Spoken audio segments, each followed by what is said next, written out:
Ghee is a clarified butter. You may have heard about it, especially when it comes to Indian cooking. It is gorgeous, golden, yellowy color, runny liquid when it is warm, and it solidifies when it is cold. I'll show you how easy, quick and simple it is to make your own ghee at home. And once you've tried it, I can assure you, you will not go back to the shop bought one. All you need is some butter and one pan. Welcome to Aftar's World, and I'm Aftar.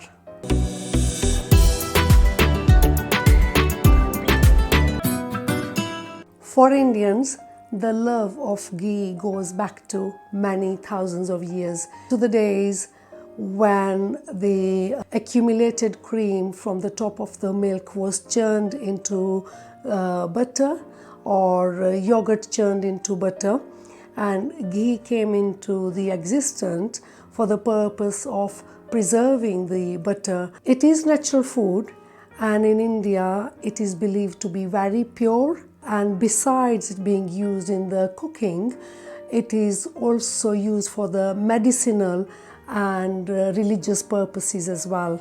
So ghee is a powerful superfood, as well as being nutritious, as opposed to being categorized with the other fats. It has got slightly nutty taste to it, which comes from the caramelized milk solids. It's also got a very high smoke point.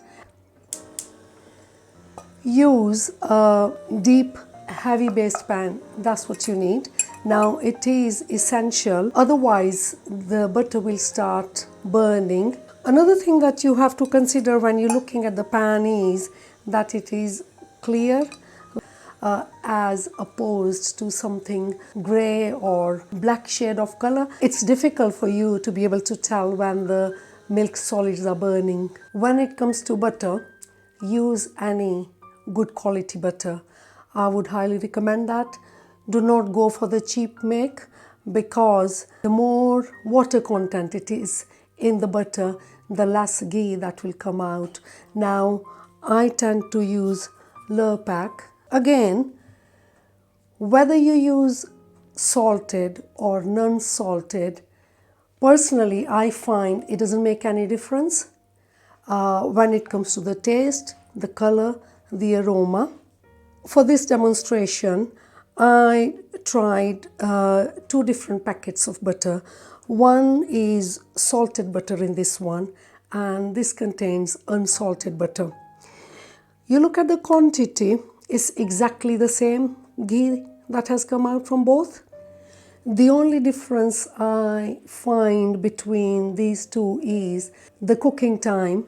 Unsalted takes less time to turn it into ghee, obviously. That lack of salt and the water quantity compared to the salted butter. Start the process. Make sure your hands are clean. Cut this into smaller pieces. I start off with medium heat. Once all the butter is melted, you can see like a little bubbles that are coming to the top, and I'm going to turn the heat to the lower setting here.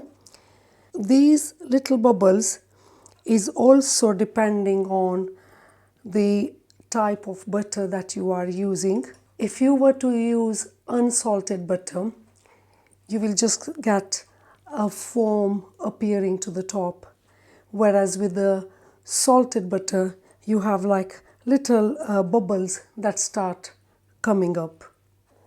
As you can see, there's a milk separating, so those white little bubbles. Leave this on the low setting for at least 15 to 20 minutes. Not going to stir it at all.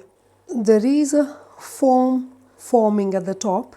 Time will also be variable depending on the makeup of the butter that you are using. Sometimes once it has melted, it actually starts rising very gently to the top, and it might even overflow. So that is what you have to be careful. With the butter that I'm using, I'm having those little bubbles instead. It hasn't risen. That has been simmering away gently for good 25 minutes now. You can see the difference on the foam at the top. It has changed. Initially it was more cloudy. Now it's becoming more thinner, as well as the intensity of those bubbles is getting more faster, and the sound of that simmering has got changed. Bubbles have become more smaller. Now here the cooking temperature that's inside that pan is gone much higher, and it's getting cooked at much higher pace at the moment. So this is where we need to keep an eye on this now. I'm going to let it simmer for another 5 minutes. The color of that whitish foam is started changing. It's got a yellowy shade to it, and you can, if you look at it closely there, yeah, there is butter coming out, and that color is changing. Now is the time to turn the heat off completely. The cooking process is still carrying on, and it will continue to cook, and the milk solid will separate away completely. I left it for good half an hour, and as you can see, the top layer is gone very much darker in color, yeah, and it has also cooled down. So if I just push that to the side, I can see the golden color of the ghee. So I'm ready to transfer the ghee. I'm taking a clean sterilized bottle, place my sieve on the top there to catch all the milk solids. With the help of the spoon, gently push the milk solids away and start pouring it into the bottle.